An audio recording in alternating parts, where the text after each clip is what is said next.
Usually the first thing that comes to mind when mentioning Texas is that everything is bigger in Texas. But this is even more true for Houston, the largest city in the state. Not only is Houston the biggest US city by landmass, but just about everything is bigger and more extreme, including their hairdos, rodeos, barbecues, trucks, and hats. This trend, of the bigger the better, is very evident within Houston's polarizing hip-hop scene, with its blinged out slab culture and ridiculous pen and pixel album covers, grills, lean sippin', slowed down chopped and screwed music, an endless array of rappers with either big or fat in their name. These attributes were all a little too ahead of their time and didn't quite translate into the mainstream during hip-hop's golden era, possibly due to Houston being geographically isolated from the main cities that hip-hop is most commonly associated with. In recent years, this has changed dramatically due to the internet, which has allowed Houston's unique and weird style to garner attention around the globe through a new generation of artists, influenced by the syrupy and screwed up sounds of Houston, most evidently with Houston native Travis Scott, and various niche internet scenes such as vaporwave and cloud rap, borrowing multiple elements from the sound and aesthetic. So how exactly did Houston's screwed up sound come to be? Who were the pioneers, and how did this obscure local scene end up influencing a new generation of artists? These are the questions I'll be addressing in this video, so stay tuned.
The city of Houston has never been well known for its music, despite being the birthplace of many significant developments in modern blues. This was mostly due to its distance from major entertainment hubs such as New York, LA, and Chicago.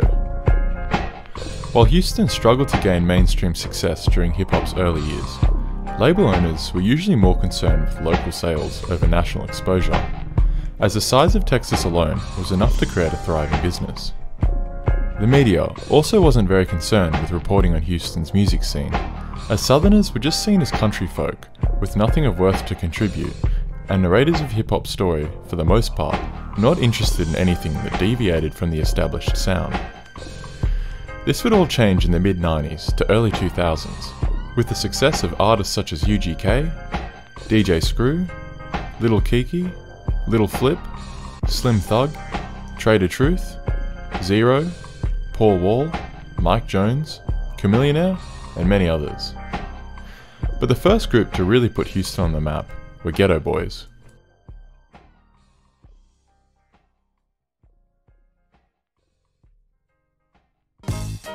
Ghetto Boys were a crew from Houston, put together by Rap-A-Lot Records label owner and Houston icon, Jay Prince. Prince, a car dealership owner at the time, formed the crew in 1987 in an effort to get his brother Sir Rap-A-Lot out of the streets, along with fellow MCs Raheem and the Psy Jukebox. The group had little to no success in the beginning, but quickly rose to fame when its original members were replaced with Scarface, Willie D, Bushwick Bill, and DJ Ready Red, resulting in a much darker and original sound. The group would gain huge success with this new roster of artists, after releasing the album Grip It on That Other Level in 1989. Just 1 year later, the Ghetto Boys dropped their most groundbreaking album, We Can't Be Stopped, and practically put the South on the map. The Dark and Rugged album displays an iconic image of MC Bushwick Bill in the hospital after being shot in the eye on its cover, and contains various bangers, most importantly, My Mind's Playing Tricks on Me, a unique track with lyrics that explore post-traumatic stress disorder, paranoia, suicidal ideation, and loneliness. This haunting track, originally meant as a Scarface solo track, quickly rose in the charts, becoming a classic, essential to any hip-hop fan's playlist, and served as a catalyst for change in respect towards the South. Outside of the Ghetto Boys, Rap-A-Lot Records would help grow the careers of various artists, such as Devin the Dude, Slim Thug, Little Kiki, Zero, Trey the Truth, Pimp C, Bun B, Little Flip, and others. Releasing classic albums such as Scarface's The Diary, Gangsta Nip, The South Park Psycho, Odd Squad Fat Enough for Everybody, Devin the Dude, and various others. Meanwhile, South Park Coalition, a collective formed by Houston legend K Reno and co-founded by Gangsta Nip, began producing a large array of albums that would establish and cultivate a thriving local scene within the underground, releasing over 100 albums to date, demonstrating a killer work ethic. This DIY approach of flooding the market was extremely successful and became a running theme throughout the South, with artists releasing projects as often as possible, without the aid of a label, often out of car trunks or on the street. Reno and Nip's crew of like-minded South Park residents included the likes of Klondike Cat, Murder One, Point Blank, PSK 13, and Q-Boy, many of which are still actively making music today. While Houston gained some success within the South and mainstream during this period, its identity was still somewhat lacking. Things would change dramatically in the 90s, when Houston's biggest innovator and icon began to shake things up, or should I say, screw things up. Robert Earl Davis Jr., aka DJ Screw, or the Originator, was a Houston-based hip-hop DJ, best known for his contributions to Southern hip-hop and creation of chopped and screwed music. Davis's prolific career spans approximately 293 mixtapes that showcases slowed down and hazy mixes that contain mostly hip-hop cuts and live freestyles, as well as mixes in other genres such as funk, soul, and even rock. Screw is not only a pioneer of slow and atmospheric hip-hop, leader of the Screwed Up clique, and a huge influence on the culture of Houston, but also a big inspiration for many modern electronic and hip-hop artists such as 106 Point Never, Eric Dingus, Space Ghost Perp, DJ Smokey, Clams Casino, and Balcoma Cab. Davis was born in 1971 in the city of Smithville to a lower middle class family who moved between the city and Los Angeles. At a young age, Robert became involved in music through piano lessons and classical music, but his taste quickly shifted after becoming attracted to hip-hop culture through the movie Breakin'. At the time, Houston's hip-hop scene was still in its infancy, and breakout artists such as the Ghetto Boys were yet to put the city on the map. Inspired by what he saw in Breakin', Robert soon began experimenting with his mother's turntables, scratching B.B. King and Johnny Taylor records. It wasn't long before Davis began building a record collection of his own and spinning records at the age of 12 with his childhood friend Trey Atkins, who would rhyme.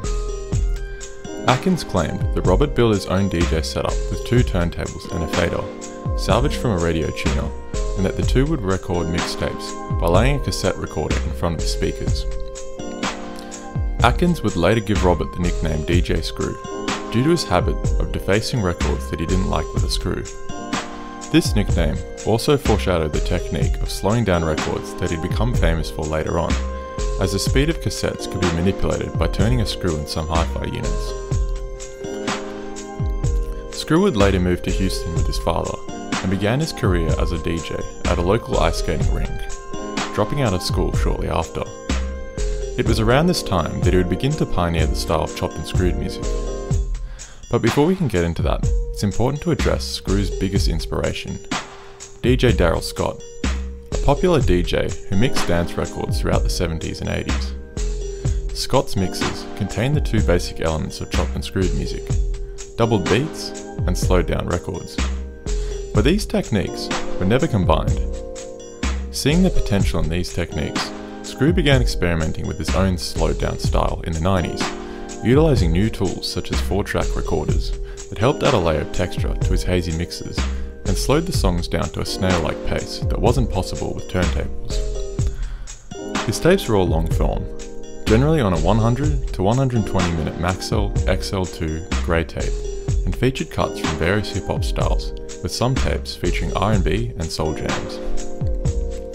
For anyone unfamiliar, Chopped and Screwed is a style of remixing hip-hop tracks by manipulating the speed of 2 turntables and using the crossfader on a DJ mixer to create a stutter effect. This is done by playing the same record on both decks and pushing the second record forward by 1 beat. A great example of Screw's chopping techniques can be heard in his rendition of For the Love of Money by Bone Thugs and Eazy-E.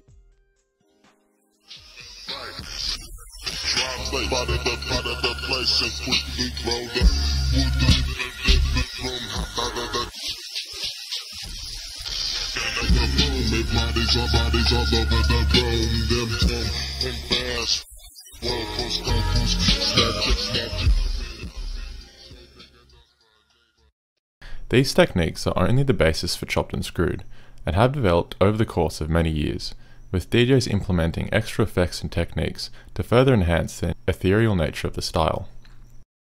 Despite the fact that Screw never produced and only rapped occasionally, he was able to create an atmosphere and mood on each one of his tapes that reflected the events going on in Houston and in his life. He would do this through switching up his style on different tapes, sometimes showcasing his scratching and chopping skills, while on others, he would layer up to 6 tracks at a time, and let the music play out, most notably on tracks such as Tell Me Something Good on All Screwed Up Volume 2, which layers both the clean and explicit version of Tell Me Something Good by UGK, with SOS Band's No One's Gonna Love You, and the Isley Brothers' Summer Breeze.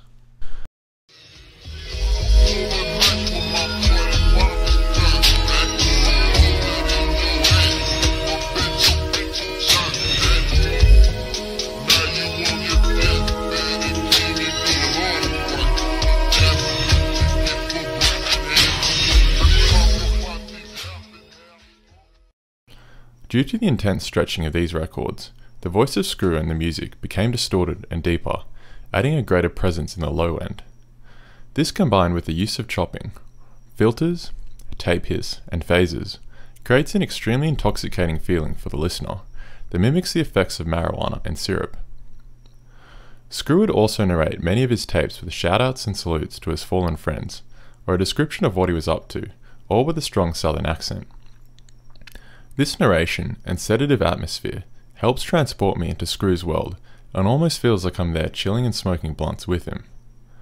These mixes were the epitome of laid back and resonated deeply with Houston's population, many of which were looking for a way to relax in Houston's humid climate.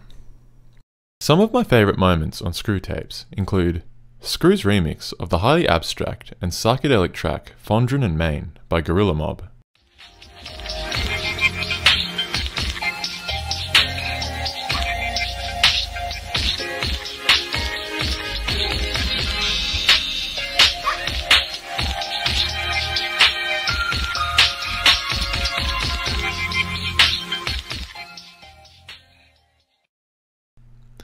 ESG's Swangin' and Bangin',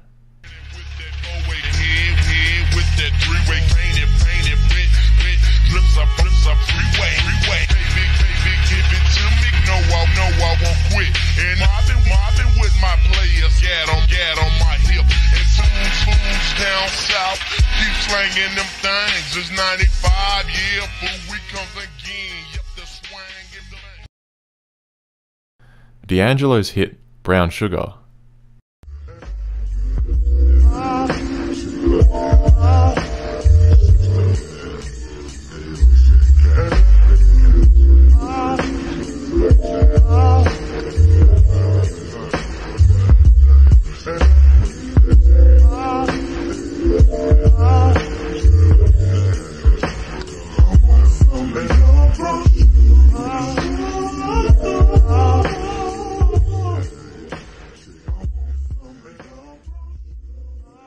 Lil Kiki's famous Pimp the Pen freestyle.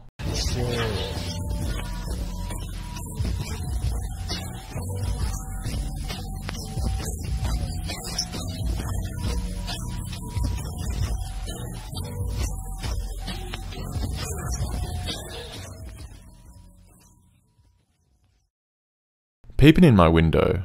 Because I'm just a pimp in my own grind. I'm living a life of crime, I'm having a dime, I'm moving nine. You know I got a grill in my mouth and every day it shines. I got to puff it, I got to puff it nice. These niggas want me cause I got the what cheaper price on the dough. My red beam has a scope.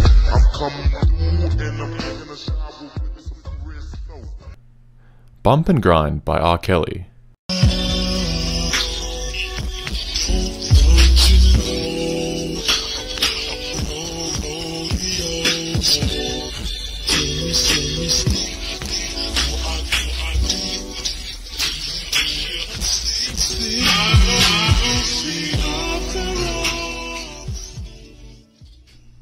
The iconic Phil Collins in the Air remix, and legendary spitter, lyricist and SUC member Zero's Blue 22 freestyle. It didn't take long for a Screw sound to catch on, and before long he was forced to move out of the apartment he was selling tapes from, due to the volume of customers. Soon he was making thousands of dollars selling tapes from his new house on Greenstone Street in Gulf Crest. It was here, in a room nicknamed the Wood Room, that nearly all of Screw's mixes were recorded. In the Wood Room, Screw would mix instrumentals all night long, while rappers, usually toting blunts and double cups, freestyled over the beats. The freestyled nature of these mixes add a very natural and authentic vibe to the experience, and helped the artist develop a very specific style. In order to achieve the sound he wanted, Screw would lock these artists in the Wood Room so he could create the perfect mix, and wouldn't let them out until he had achieved what he wanted. It's just some shit that was automatically, not to go in Screw house with no bullshit. Cause for one, when you walk in there, you're gonna be trapped in that bitch for 3 days anyway. So if you do fight somebody, you're gonna be fighting for 3 days. You can't get out. Screw released his first official album in 1995 with Volume 2, All Screwed Up, and 3 in the Morning, Part 1 and 2. These albums helped push his popularity to new heights, and resulted in the attention of various record labels, all of which he turned down deals with. Soon he was being sent boxes of records in an effort by labels to get free promotion. According to Screwheads and Houston residents, Screw's mixtapes became just as popular as the radio amongst hip-hop fans, as the tapes would help introduce fans to the latest and hottest music. This was an extremely unique position for Robert, as it meant that not only was his creativity celebrated, but also his taste. This allowed him to put on and build the careers of various stars, most notably his Screwed Up clique, with important members such as Big Hawk, Big Mello, Big Mo, Big Pokey, the Botany Boys, ESG, Fat Pat, Little Flip, Little Kiki, Little O, Trader Truth, Zero, and affiliated artists such as Devin the Dude, K Reno, Little Troy, South Park Mexican, and UGK.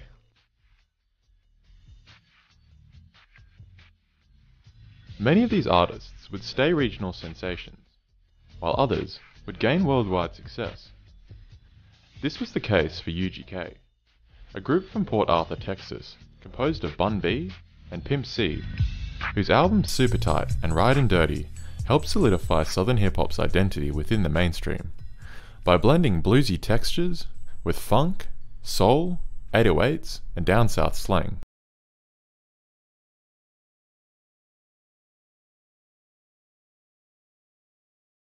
DJ Screw and his affiliates came to define Houston hip-hop culture, and this influence was associated with more than just sippin' and screwin' records. Slab music was another term used to define the style associated with Houston rap, and referred to the iconic, candy-painted whips that represented the graffiti element of hip-hop for Houstonites, in the same way New Yorkers would express their art on the side of trains. The trend predates Houston rap, and can be traced back to pimp rides in 70s blaxploitation films.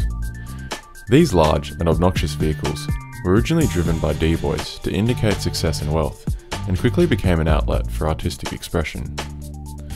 Slab, is also an acronym for slow, loud and banging, as these rides were usually blaring the latest screw tape and crawling at a slow pace through Houston streets, often in a zigzagging formation that matched the psychedelic quality of the city's music. These vehicles were, and still are, extremely eye-catching, with large wheels, ridiculous paint jobs, signs in the trunk, bass-heavy speaker systems, spare wheels, and most importantly, obnoxiously large rims known as swangers or elbows, and sometimes choppers. The scene is somewhat similar to Japanese Bosusuka culture, as both scenes put a huge emphasis on colour and striking features. References to slabs can be heard throughout Screw's mixes and the rest of the scene, and are staples within Houston's culture, and really demonstrate the bigger the better phenomenon in H-Town. Slabs were not only a big part of Houston's hip-hop culture, but also represented which side of town you were from, with the north being blue and south side being red.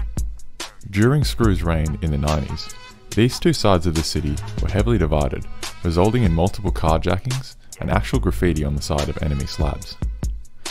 Despite tensions between both sides, many residents from the north were closet screwheads and low-key fans of the music scene in the south side. Being from the north side, I had to, be an undercover screw lover because I was jamming screw on the low. When my homeboys come around, they catch me with a screw tape with a little Kiki in the deck. They gonna clown me and tell me get it out of there. We from the north side. Because of Screw's success, the north felt left out and wanted a piece of the action.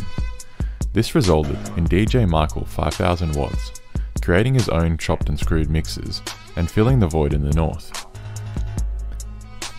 With his partner OG Ron C, Watts would form the group Swisher House, bringing talents such as Paul Wall, Mike Jones, Slim Thug, and Chameleonaire into the spotlight.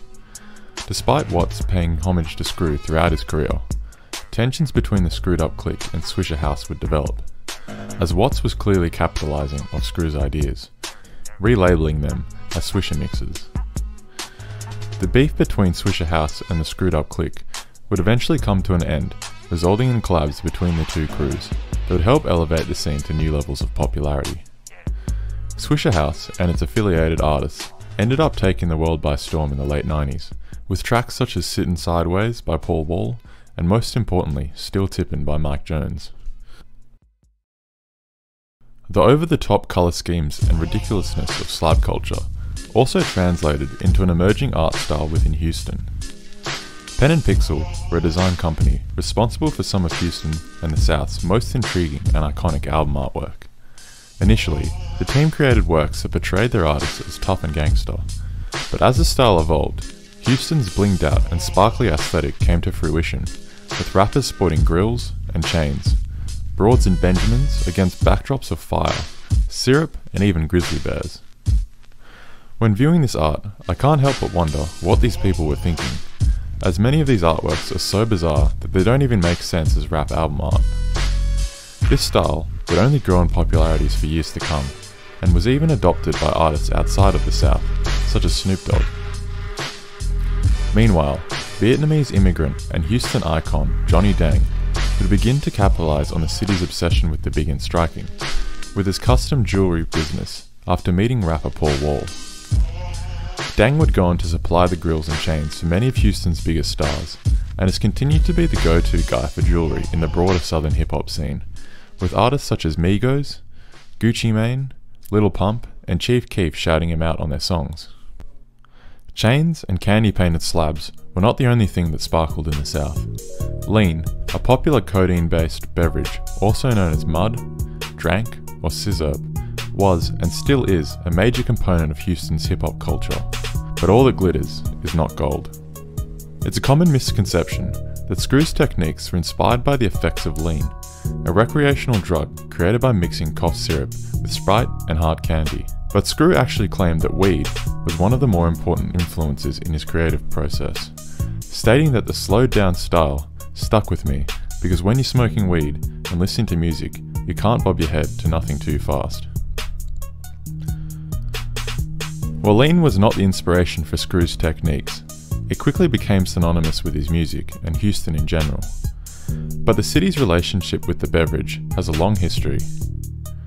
According to Houston-based author and historian Lance Scott Walker, Drank emerged in the city during the 1960s in a more primitive form, when blues musicians would mix Robitussin and beer.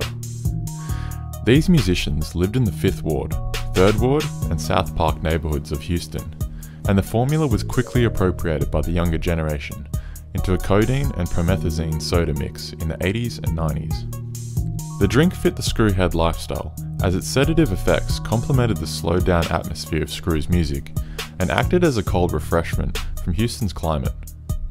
Lean was not only an enjoyable experience, but also highly fashionable, due to the way it looked and how it fit the flashy and blinged out nature of the scene. References to the beverage on DJ Screw's mixtapes during the 90s would help push the drug's popularity to new levels. But it was Memphis group 3 6 Mafia's smash hit, Sippin' on Some Scissor, featuring Houston's own UGK, that would bring the drink to a nationwide audience. Unfortunately, the drink was never stigmatized within Houston, and this led to widespread abuse throughout the area, contributing to the deaths of various key players such as Big Mo, Pimp C, and the originator himself. Being more of a chill and reserved person, Screw decided to distance himself from the scene, and moved to Missouri City where he continued to work. As a result, his releases began to slow down, and his health began to deteriorate, due to a lack of sleep and exercise, poor diet, and drug abuse. Screw was found dead on the 16th of November 2000 in the bathroom of a studio he was building. The coroner reports found that he had died of a codeine overdose. In addition to codeine, Valium and PCP were also found in his system. This day marked a tragedy within Houston and had a major impact on the scene as a whole. Screw, Pimp C, and Big Mo's codeine-related deaths were not the only tragic incidents within Houston. Fellow Screwed Up Click artists Fat Pat and Big Hawk were also taken way too early as a result of gun violence. But the incident that stands out as the most unsettling is the case of South Park Mexican, a rapper who initially began his career as a Christian MC, who later ended up being convicted of child molestation. SPM has maintained his innocence while incarcerated, and fans and supporters are still demanding his release to this day. Unfortunately, Screw was unable to obtain the fame and stardom shared by his peers. This is due largely to the fact that he refused to sign a deal with a major label unless he could bring his team with him. His back catalogue was also extremely overwhelming, and the length of his tracks made it difficult to digest for casual listeners. And those outside of Houston didn't really get it. This polarization could be seen throughout the whole of Southern hip-hop during Screw's time, with Miami's highly sexualized and bass-heavy sound, along with Memphis's haunting and triplet style, that just didn't sit well with the mainstream and hip-hop's gatekeepers from the East and West.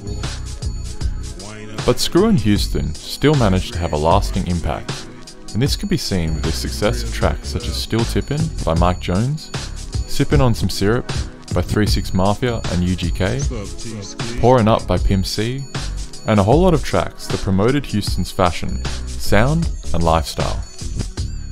This could also be seen to the success of OG Ron C's Chop Stars, a crew of DJs who helped bring chopped and screwed music into the mainstream in the early 2000s, working with artists such as Drake, or repping Screw's name and paying homage.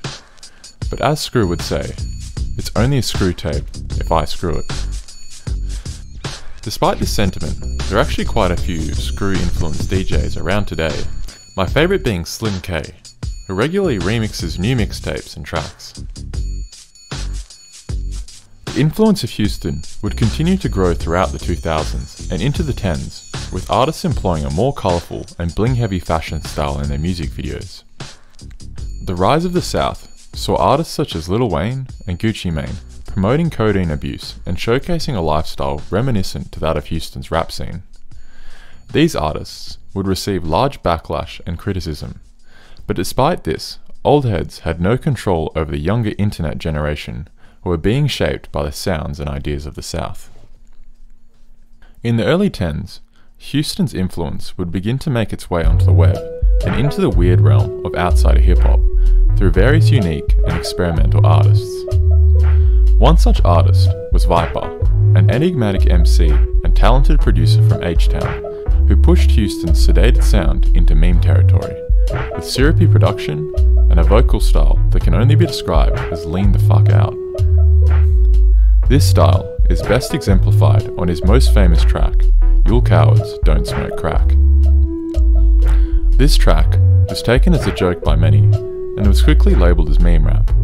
But believe it or not, Viper's music began to catch on with a more serious audience, who most likely gained appreciation of his artistic intentions after enjoying his music ironically. Part of Viper's appeal for these fans was that they didn't quite know why they liked him, who he was, or if he was even serious. This ambiguity surrounding his music helped inspire a generation of quote-unquote post-ironic rappers, whose music, like Screws, focused on creating a vibe that you either got or you didn't.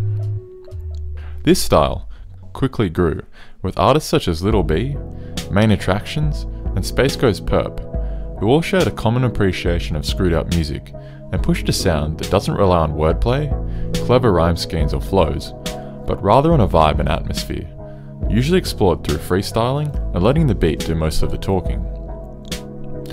During this era, producers such as Clams Casino, Eric Dingus, Friendzone, and DJ Smokey explored this slowed down and ethereal style pioneered by Screw, and created the ideal atmosphere for rappers to wallow in.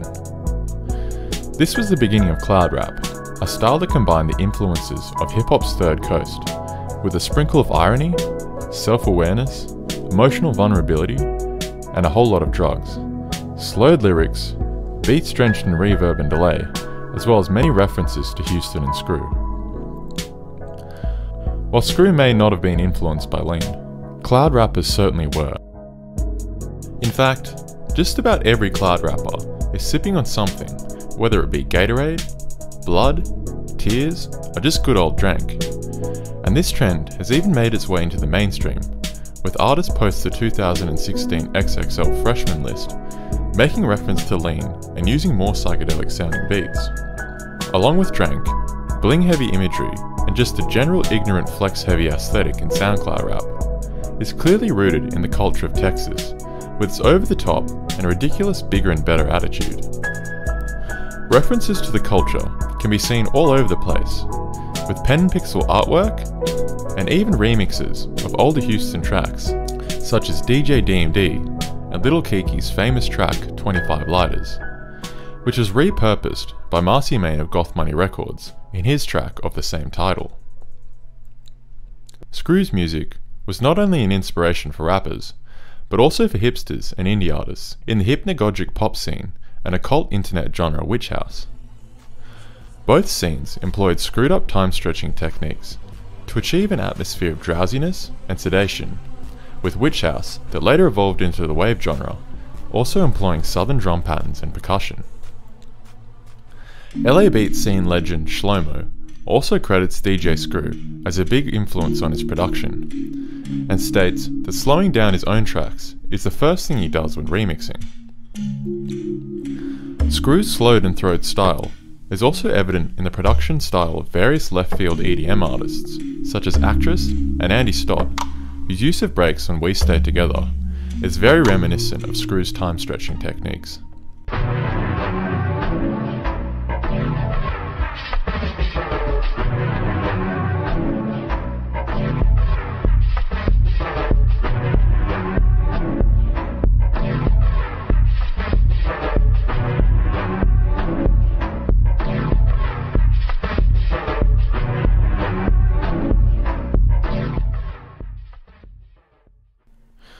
Meanwhile, ambient producer Daniel LePayton would begin experimenting with Screw's techniques, creating what many agree to be the first vaporwave album, Echo Jams. Echo Jams was a very odd release, taking cheesy pop songs and slowing them down to a snail-like pace, with chops and effects that demonstrated clear inspiration from DJ Screw. This obscure release would serve as a template for vaporwave, and the genre would begin to flourish alongside cloud rap. Both genres demonstrated a clear obsession with pen and pixel style graphics, and visuals with references to lean, bling, and other Houston tropes.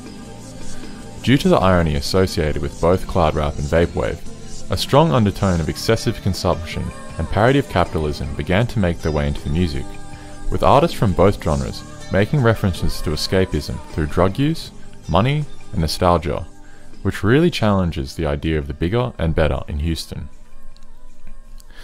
This style would later gain mainstream recognition, with A$AP Rocky's references to Houston culture and screwed up beats on Live Love A$AP, and Houston native Travis Scott's breakout album Rodeo.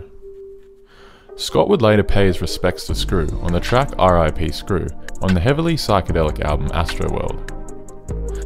Drake, an artist originally scouted by Rap-A-Lot Records founder Jay Prince, has also been heavily influenced by Houston, and this can be seen with the track June 18th, which makes references to one of Screw's most iconic tracks, June 27th.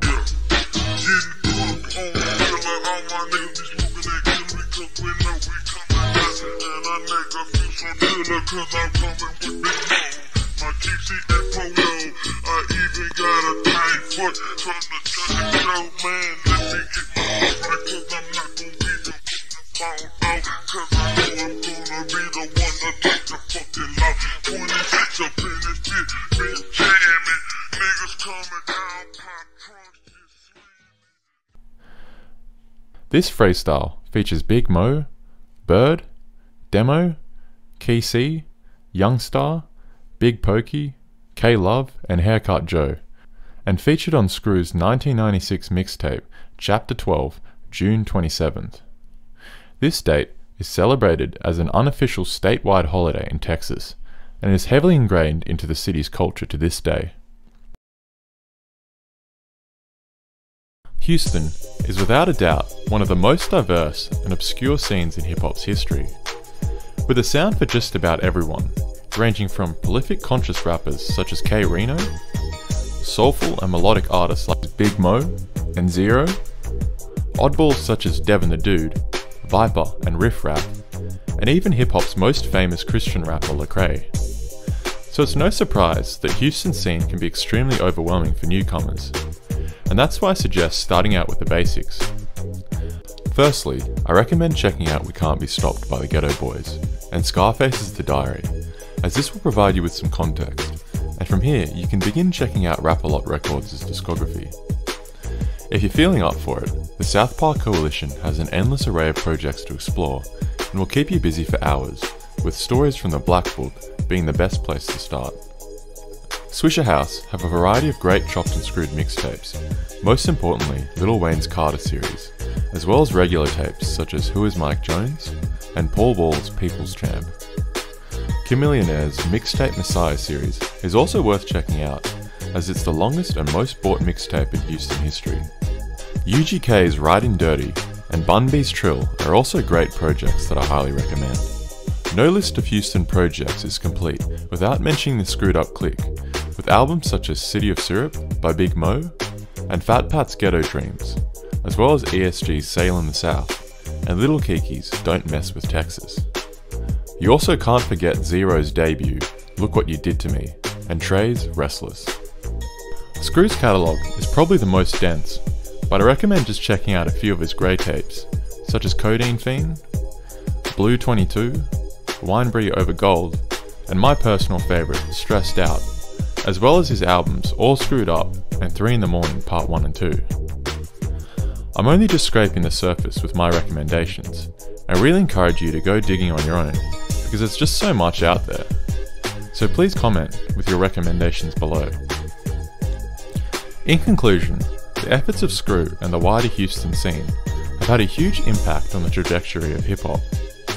Whether it be the production, atmosphere, bling, or rapping style that continue to impact the approach of newer generations, with new rappers and producers popping up all the time, taking influence from H-Town.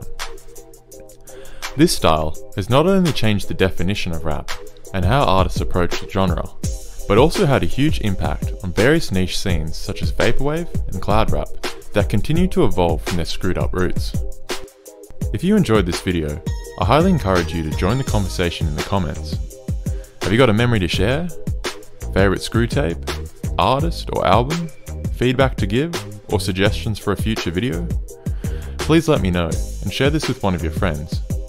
If you're interested in this type of content, I have another video about Memphis